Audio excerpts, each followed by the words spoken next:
hold justice, to protect human dignity, and to build a world that is fairer, safer, and more human for all.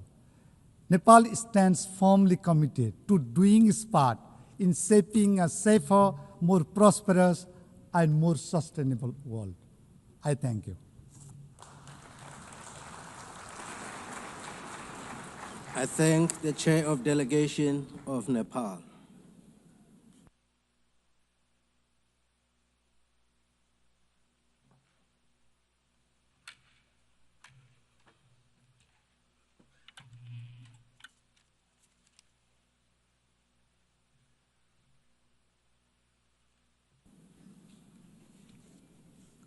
I now give the floor to His Excellency Mohamed Siad Doualeh, Chair of Delegation of Djibouti.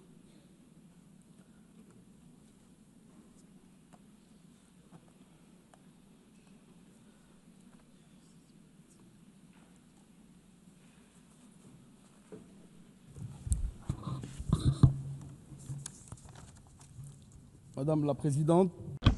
President, at the outset, I would like to extend our heartfelt congratulations to Her Excellency Ms. Anna Baerbock, President of the General Assembly, at this historic session, which coincides with the 80th anniversary of the establishment of the United Nations.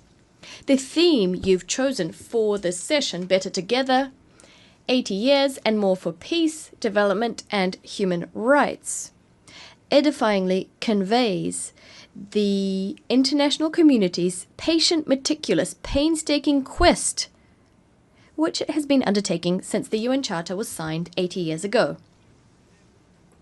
We can take pride in what we've achieved and all of the successes of our organization. Despite the difficult context, nothing should dent our determination to build a world that's less unequal, that exhibits greater solidarity, a world that is more peaceful and more prosperous. We extend our gratitude to your predecessor, Mr. Philemon Yang. We're grateful for his openness, his leadership, and his ongoing efforts throughout the session that's just drawn to a close. President, Secretary General, over the last 8 decades, the role of the United Nations was pivotal in support to decolonization in Africa and Asia, as well as on conflict resolution, nuclear proliferation, the fight against poverty and climate change, the promotion of human rights, and the management of pandemic risks.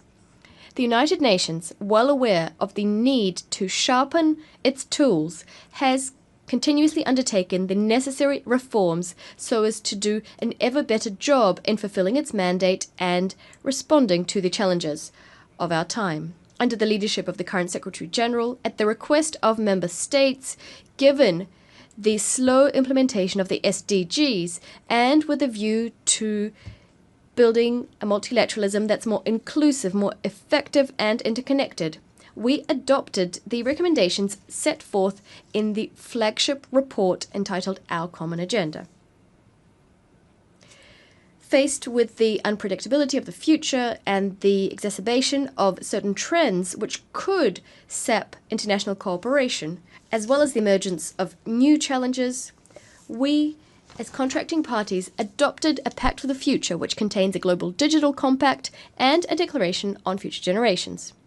We stand convinced that we need to build a better world in which we would live better together. We agreed on an ambitious program covering important issues such as peace and security, sustainable development, climate change, digital cooperation, in particular ensuring that we make artificial intelligence a technology that benefits all, in addition to human rights, gender equality, young people, future generations, and the transformation of global governance. Nonetheless, the aforementioned accomplishments cannot conceal the devastating consequences engendered by geopolitical and geoeconomic fragmentation we're currently seeing. Conflicts are proliferating. They're dragging on in Ukraine, in Sudan, as well as in the Sahel.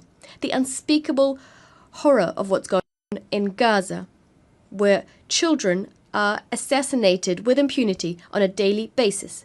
where famine is being wielded as a weapon of war, while the international community is unable to effectively stop the genocide that's underway, as confirmed by the analysis report drafted by the United Nations and published on the 16th of September under the leadership of Judge Navi Pillay. The norms governing the use of force are being violated with chilling regularity, as illustrated by the bombing, the raids, and the extraterritorial assassinations committed by Israel. We condemn the terrorist attack against Qatar and the violation of its sovereignty and territorial integrity. Speaking on behalf of the Republic, His Excellency Ismail Omar Guelleh, we reiterate our solidarity with the Emir, His Highness Sheikh Tamim bin Hamad Al Thani, as well as the government and the brother people of Qatar. The Security Council is paralyzed by the recourse to the veto, which has become systematic. International law and the norms which have guided us to date are being called into question, a dangerous trend. There's also a crisis of confidence between states, aggravated by the serious liquidity crisis owing to arrears in the payment of assessed contributions. Madam President, Secretary General, the Republic of Djibouti welcomes the recent adoption of the severe commitment, an outcome document at the Financing for Development Conference, the fourth one. This agreement, in our views, is an important step in the quest towards building an international financial system that's more equitable, exhibits greater solidarity, and serves the achievement of the SDGs. The figures are as eloquent as they are alarming. The world is confronted with an annual $1 trillion shortfall when it comes to financing the SDGs. Developing countries are paying more in debt service than they're investing in health or education. In 2023, $1.4 trillion was spent on debt repayment in low and middle income countries. Over 50 countries are today spending over 10% of their government revenues solely to reimburse their debts. In some instances, that figure exceeds 20%. As for ODA, we've seen a concerning drop in overseas development assistance. According to the latest UN reports, only 17% of targets are on track to be achieved in 2030. 37% are stagnating or in regression. None of these 17 SDGs are on its way to being fully implemented. We're seeing hunger on the rise, inequalities worsening, and the repercussions of climate change are hitting harder and harder, hitting those countries who contributed the least to this problem.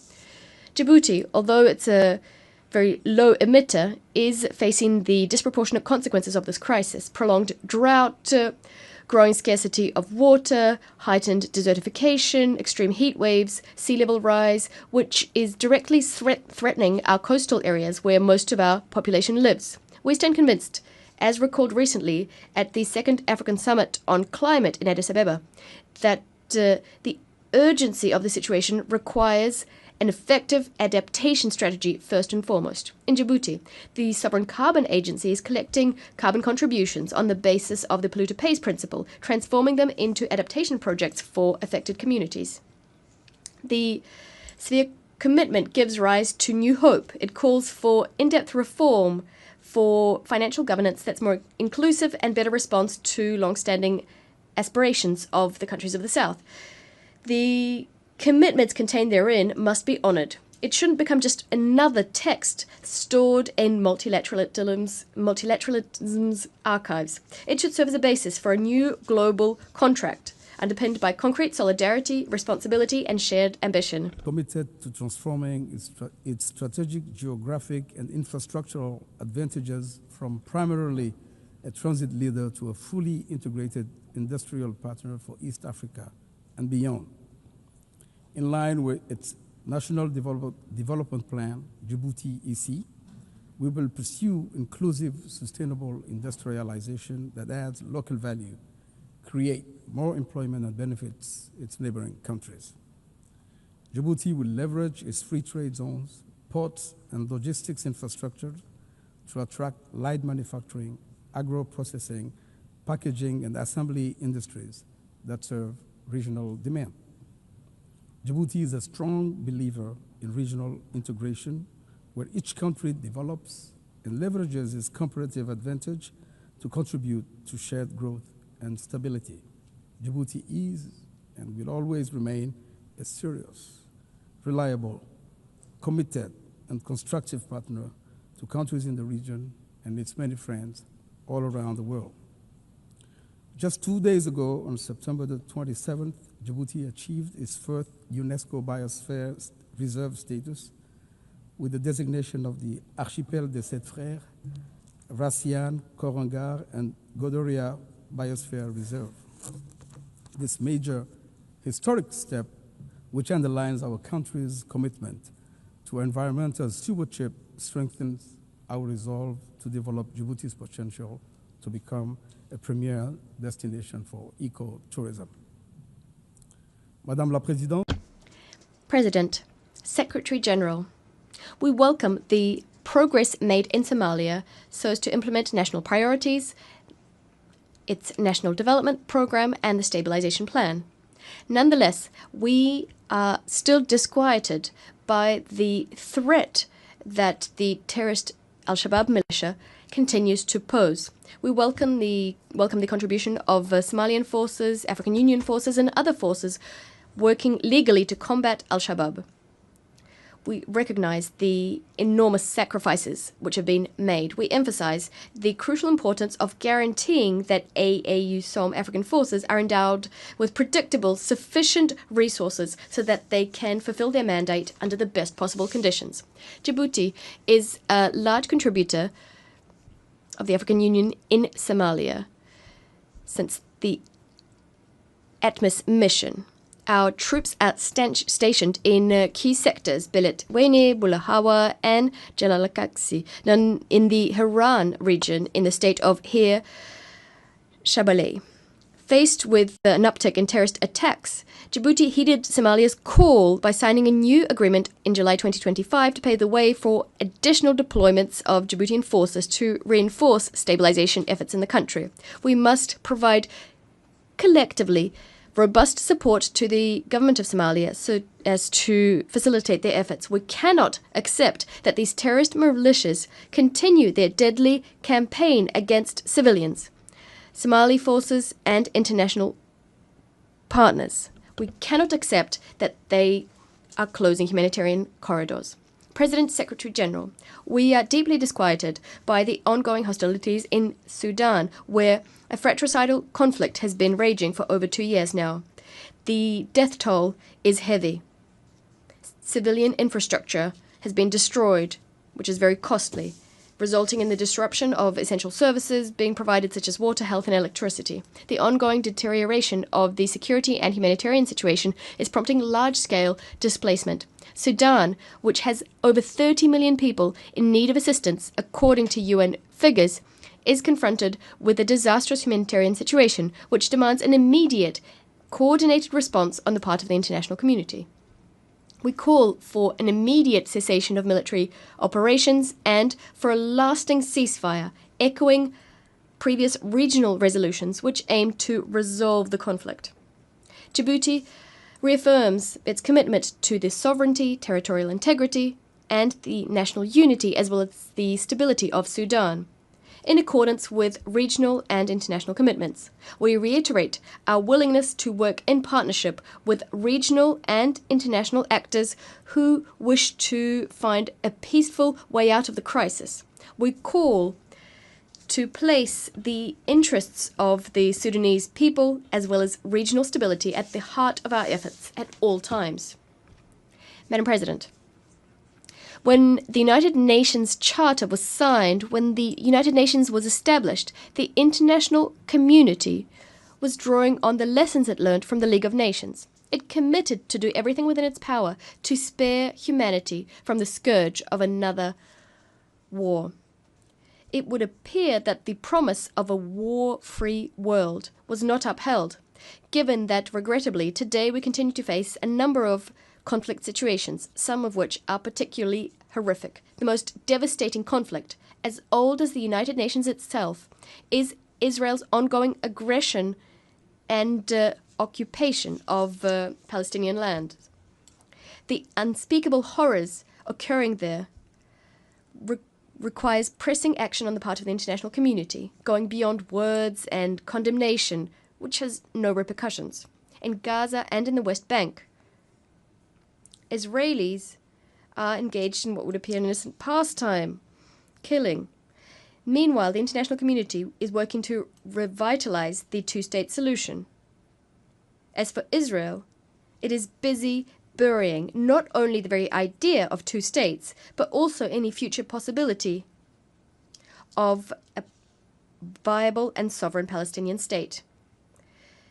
Israel's most fervent wish is to compromise the two-state solution, to bury peace under the rubble of colonization and militarization.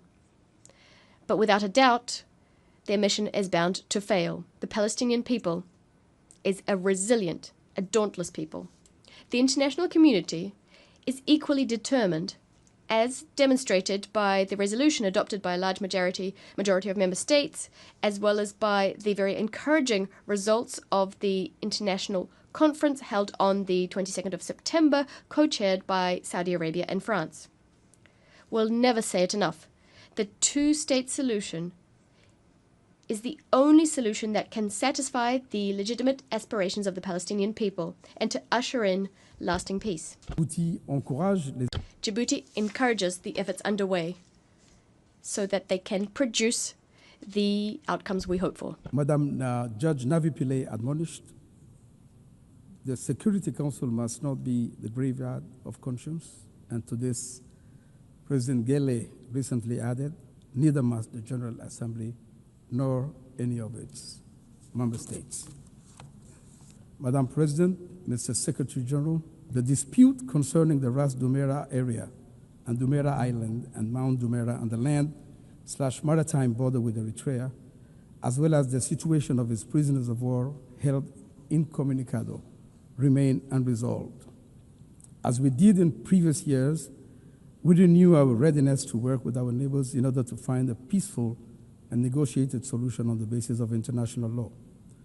The Republic of Djibouti solemnly reaffirms in this anniversary year, when we celebrate the 80th anniversary of the signing of the Charter of the United Nations, and as required by Article 33 of this fundamental document, its proposal to negotiate either through bilateral means, mediation, conciliation, recourse to the International Court of Justice, or arbitration to settle the dispute in a legally binding and definitive manner. Madame President, Secretary General, 80 years after its establishment, the United Nations continues to serve as a forum and to provide adequate tools which we could further refine, of course, allowing us to live together better and to tackle the complex challenges our world faces, those related to peace and security, development and human rights. We must do our utmost to ensure that the United Nations doesn't remain a symbolic theatre safeguarding its image, but deaf to the demands for reform, including Security Council reform, which requires the granting to Africa of the seat it deserves, thereby righting a historical injustice. The United Nations is more essential than ever. We shouldn't turn it into a sacrificial victim, a victim sacrificed on the altar of our differences and our inability to bind ourselves to each other with strong bonds of trust. We should work together to inject new meaning into multilateralism and to strengthen international cooperation in the interests of all states, small and large alike. I thank you.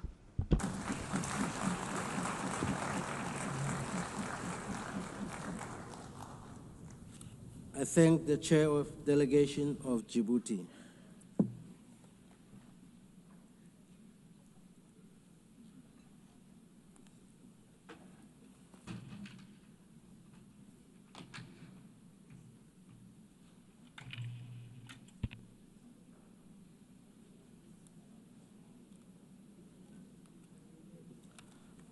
I now give the floor to Her Excellency Christina Marcus Larsen, Chair of Delegation of Denmark.